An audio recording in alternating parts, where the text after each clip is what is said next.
Detail చూస్తే Nepal Tibet సరిహద్దులో భారీ భూకంపం సంభవించింది. రిక్టర్ స్కేల్పై భూకంప తీవ్రత 7.1గా నమోదైంది. లుబుచేకు 93 కిలోమీటర్ల దూరంలో భూకంప కేంద్రాన్ని గుర్తించారు. భారత్లోని పలు ప్రాంతాల్లో భూ ప్రకంపనలు వచ్చాయి. ఢిల్లీ ఎన్సీఆర్ ప్రాంతంలో తీవ్ర ప్రకంపనలు నమోదయ్యాయి. బీహార్లోని పాట్నాతో పాటు పలు జిల్లాల్లో భూ ప్రకంపనలు భయాందోళనకు గురిచేశాయి. భారత్, చైనా, నేపాల్, భూటాన్, బంగ్లాదేశ్లో భూ ప్రకంపనలు వచ్చాయి. చైనాలో భూకంప తీవ్రత 6.9గా నమోదైంది. భూ ప్రకంపనలతో జనం భయాందోళనకు గురయ్యారు. ఒక్కసారిగా భూకంపం సంభవించడంతో ప్రజలు రోడ్లపైకి పరిగెత్తారు.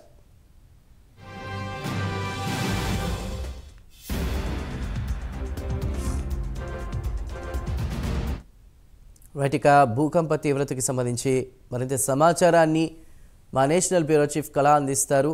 కళ, చెప్పండి, భూకంపం వల్ల భారత్లోని కొన్ని ప్రాంతాల్లో భూమి కంపించినట్టు తెలుస్తోంది. రిక్టర్ స్కేల్పై 7.1గా కూడా వచ్చినట్టు తెలుస్తోంది. అప్డేట్స్ ఏంటి?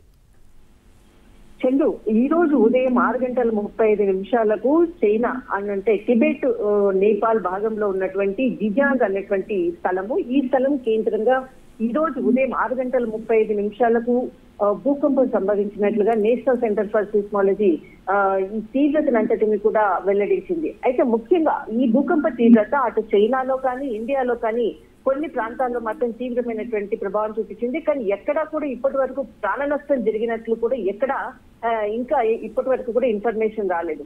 అయితే ఉదయం సంభవించినటువంటి ఏదైతే 6:35 సంభవించిన తర్వాత గంట లోపలే దాదాపు 6 భూకంపాలు సంభవించినట్లు కూడా భూకంప కేంద్రం అంటే ఏదైతే నేషనల్ సెంటర్ ఫర్ సిస్మాలజీ ప్రకటించింది.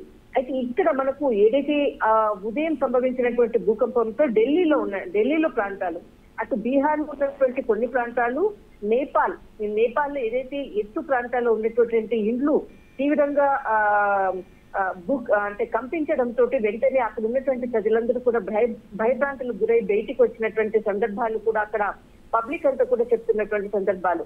మరొక వైపు ఇక్కడ ఏదైతే ఢిల్లీ ఎన్సీఆర్, తర్వాత మనకు ఫరీదాబాద్, గుర్గావ్, నోయిడా, తర్వాత బీహార్ రాష్ట్రాల్లో ఈ ప్రాంతాల్లో అంతా కూడా దాని తీవ్రత కనిపించింది. అయితే ముఖ్యంగా అక్కడ అంటే ఏదైతే ఎఫెక్ట్ నేపాల్ లో కనిపించినటువంటి ఎఫెక్ట్ ఇక్కడ ఢిల్లీలో అంత తీవ్రంగా మాత్రం ఇక్కడ కనిపించలేదు. అయితే దీని ప్రభావంతో అక్కడ చైనా, నేపాల్ కి తర్వాత చుట్టూరా ఉన్నటువంటి బీహార్ ప్రాంతంలో ఉన్నటువంటి ప్రజలు మాత్రం తీవ్రమైనటువంటి భయభ్రాంతులకు గురైనారు.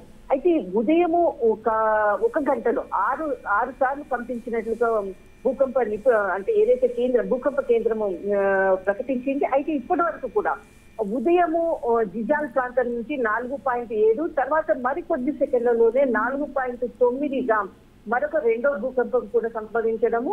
అటు ఈ ప్రజలందరూ కూడా మొత్తం అందరూ కూడా ఇళ్లంతా ఖాళీ చేసి బయట ఏదైతే ఖాళీ ప్లేస్ లో వచ్చేసేసి వాళ్ళని కాపాడుకునేటువంటి ప్రయత్నం చేసినటువంటి వార్తలు మాత్రం వినపడుతుంటాయి.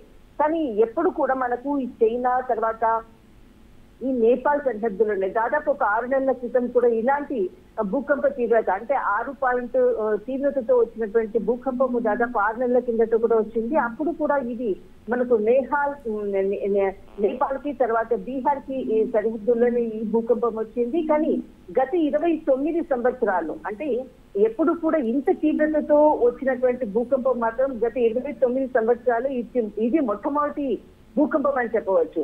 అంటే ఇంతకు ముందు కూడా చాలా భూకంపాలు వచ్చాయి, కానీ 5 తీవ్రతతో తర్వాత 6 తీవ్రతతో మాత్రమే భూకంపాలు వచ్చాయి. కానీ ఈ రోజు వచ్చినటువంటి భూకంప తీవ్రత మాత్రము 7.1గా నమోదైంది. అయితే ఇక్కడ దీంతో ఢిల్లీలో ఉన్నటువంటి చుట్టూరు ఎన్సీఆర్, ఢిల్లీ ఎన్సీఆర్ ఈ ప్రాంత ప్రజలకు కూడా కొంత భూమి కంపించినట్లుగా మాత్రం వాళ్లకు అనిపించింది అన్నటువంటి వార్తలు మాత్రం వినపడుతుంది. అయితే ఇప్పటి వరకు కూడా ఎలాంటి తీవ్రత సంభవించలేదు. కానీ ఇప్పటికీ కూడా నేపాల్ మనకు టిబెట్ సరిహద్దులో ఉన్నటువంటి ప్రాంతంలో ఉన్నటువంటి ప్రజలు అందరూ కూడా ఇప్పటికీ కూడా బయటనే ఉన్నట్లు కూడా వార్తలు వస్తూ ఉన్నాయి. వాళ్ళు ఇళ్లలో కూడా వెళ్ళడానికి కూడా భయపడుతున్నటువంటి వార్తలు వినపడుతుంది. కానీ అక్కడక్కడ కూడా ఇంటి యొక్క అద్దాలు కూడా పగిలి అంటే ఇంటి అద్దాలు పగిలి తర్వాత వాళ్ళ యొక్క డోర్స్ అంతా కూడా పడిపోయినటువంటి కొన్ని వార్తలు మాత్రం అందుతుంది. కానీ ఇంకా మనకి ఇన్ఫర్మేషన్ అందే ఉంది. ఎక్కడైనా తీవ్రమైనటువంటి భూకంపం సంభవించి ఆస్తి నష్టం, ప్రాణ నష్టం ఏమైనా సంభవించింది అన్నటువంటి ఇన్ఫర్మేషన్ రావడానికి మరికొంత సమయం పడుతుంది. రైట్ కళ, థ్యాంక్ యూ.